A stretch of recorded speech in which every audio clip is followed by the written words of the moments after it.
నమస్కారం అండి. నా పేరు doctor Rajesh Ukala, consultant physician at Medicover hospitals, Begumpet. ఈరోజు మనం డిస్కస్ చేసే బేసిక్ టాపిక్ ఏంటంటే డయాబెటీస్లో వాడుతున్న first medication. First and foremost any diabetic పేషెంట్స్లో ఈ డ్రగ్తో స్టార్ట్ చేయమని రికమెండేషన్స్ ఉన్నాయి. ఈ డ్రగ్ పేరే మెట్ఫార్మిన్. తరచుగా చాలామందికి ఈ మెట్ఫార్మిన్ మీద అపోహలు ఉన్నాయి. ఫస్ట్ అండ్ ఫర్మోస్ట్ ఉన్న అపోహ ఏంటంటే, ఎనీవే నేను డయాబెటిక్ పేషెంట్స్లో ఫస్ట్గా వాడబోతున్న మెడిసిన్ అని చెప్పాను కాబట్టి, అలా ఫస్ట్ మెడిసిన్గా వాడుతున్నప్పుడు తరచుగా వచ్చే క్వశ్చన్స్, సార్ ఒక్కసారి మందు స్టార్ట్ చేస్తే మళ్ళీ ఆపలేం కదా అని. ఇక్కడే దీని గురించి కొద్దిగా అడ్వాంటేజ్ ఉందండి. డయాబెటిక్ మెడిసిన్ మెట్ఫార్మిన్ ఏదైతే ఉందో, ప్రీ డయాబెటిక్ కండిషన్స్లో శాస్త్రపరంగా నిరూపించింది ఏంటంటే, proper usage, proper dieting, proper physical activity చేస్తే డయాబెటీస్ని అవాయిడ్ చేయొచ్చు అని కొన్ని స్టడీస్లో మెన్షన్ చేశారు. డెఫినెటివ్గా ఉన్న ఆన్సర్ ఏంటంటే, ఇదే మెడిసిన్తో డయాబెటిక్ కాంప్లికేషన్స్, డయాబెటిక్ ఫుల్ ఫ్లెజ్డ్గా రాకుండా ఉండేదానికి ఈజీగా అరౌండ్ 3 to 4 years పోస్ట్పోన్ చేయొచ్చు అని కూడా సైంటిఫిక్ డేటా కాంక్రీట్ పబ్లికేషన్స్తో ఉంది. సో అంత ఇంపార్టెంట్ డ్రగ్ ఇది. సో ప్రథమంగా first drug to be used in diabetes. ఇంకొకటి మోస్ట్ ఇంపార్టెంట్గా, దానివల్ల మనకి ప్రీ డయాబెటిక్ స్టేట్ని పోస్ట్పోన్ చేసుకుంటూ డయాబెటీస్ రాకుండా కూడా చేసుకోవచ్చు. అయితే ఎక్కువ శాతం మనం వాడేది ఈ డ్రగ్ టైప్ 2 డయాబెటీస్ కండిషన్స్లో. ఎందుకు టైప్ 2 డయాబెటీస్ కండిషన్స్లో వాడతాము అంటే, ఇది వెయిట్ తగ్గించడమే కాకుండా షుగర్ లెవెల్స్ను కూడా రెగ్యులేట్ చేస్తూ కాస్త కొలెస్ట్రాల్ మీద కూడా ప్రభావం చూపించే మెడిసిన్. అందుకోసం దీన్ని ఇంపార్టెంట్గా ఫస్ట్ లైన్ డ్రగ్ అంటాం.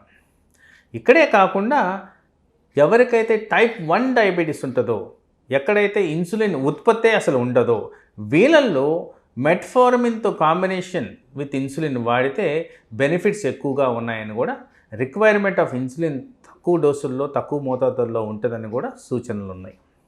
అలాగే మెట్ఫార్మిన్ ట్యాబ్లెట్ మనకి ప్రెగ్నెన్సీలో మోస్ట్ సేఫ్. స్టడీస్ పరంగా చూస్తే ఈ షార్ట్ టర్మ్ అంటే ఆ 9 months ప్రెగ్నెన్సీ పీరియడ్లో రిలేటివ్గా the best drug that can be used in diabetes అని కూడా కన్ఫర్మ్ చేశారు. అలాగే దాంతోపాటు ఇన్సులిన్ కూడా వాడతాం కాబట్టి ఇన్సులిన్ అండ్ మెట్ఫార్మిన్ టుగెదర్ ఇంకా బెటర్గా మనకి అవుట్కమ్స్ ఇస్తాయి. ఎవరికైతే హై లెవెల్ ఆఫ్ షుగర్స్ ఉన్నాయో, ఎక్కువ శాతం వేరే డయాబెటిక్ మెడిసిన్స్ ఈ ప్రెగ్నెన్సీ టైంలో సూట్ కావు. ఓన్లీ మెడిసిన్ సేఫ్ అంటే ట్యాబ్లెట్ రూపంలో మెట్ఫార్మిన్. అలాగే విమెన్లో తరచుగా గమనిస్తున్నది కొద్దిగా irregular menstrual periods, obesity, thyroid related problems. దీన్ని PCOD అంటున్నారు, పాలిసిస్టిక్ ఓవేరియన్ డిజీజ్. ఈ కండిషన్లో కూడా మెట్ఫార్మిన్కి రోల్ ఉంది. దానికి సంబంధించిన వ్యాధికి సంబంధించిన కొన్ని సిమ్టమ్స్ని మెట్ఫార్మిన్ ద్వారా నివారించవచ్చు. So very very important drug అండి ఇది మెట్ఫార్మిన్ అనేది. సో ఇక్కడే కాకుండా కొన్ని స్టడీస్లో, రేర్ ప్రజెంటేషన్స్లో క్యాన్సర్ని నివారించడం, డిమెన్షియా అంటే మెదడు పనిచేసే విధానాన్ని మెరుగు చేయడం, తర్వాత కాన్సన్ట్రేషన్ మెకానిజం బెటర్ చేయడం, హార్ట్ రిలేటెడ్ కండిషన్స్ని ఇంప్రూవైజ్ చేయడం, అలా చాలా బెనిఫిట్స్ దీనికి సంబంధించి మెట్ఫార్మిన్కి సంబంధించి ఉన్నాయని కొంత సైంటిఫిక్ డేటా ఉంది. అయితే ఈ డ్రగ్ గురించి మనం మాట్లాడుకుంటే ఇది అప్ టు 2 grams మ్యాక్సిమం వాడచ్చు, అది కూడా డాక్టర్ సలహా మేరకు. ఏదన్నా ఈ డ్రగ్ని వెయిట్ రిలేటెడ్ కండిషన్స్లో వాడాలంటే కంపల్సరీ స్పెషలిస్ట్ని కలిసి మీకు అది అలౌడ్ ఉంటేనే తీసుకోవడం ఇంపార్టెంట్. ఈ మందుకు సంబంధించి మనం గ్రహించాల్సిందంటే కొన్ని సైడ్ ఎఫెక్ట్స్ ఉన్నాయి. ఈ సైడ్ ఎఫెక్ట్స్ ఏంటంటే ఆల్మోస్ట్ 90% ఆఫ్ పీపుల్లో కనపడవు. ఓన్లీ ఆ 10% పీపుల్లో ఈ సైడ్ ఎఫెక్ట్స్ కనిపిస్తాయి.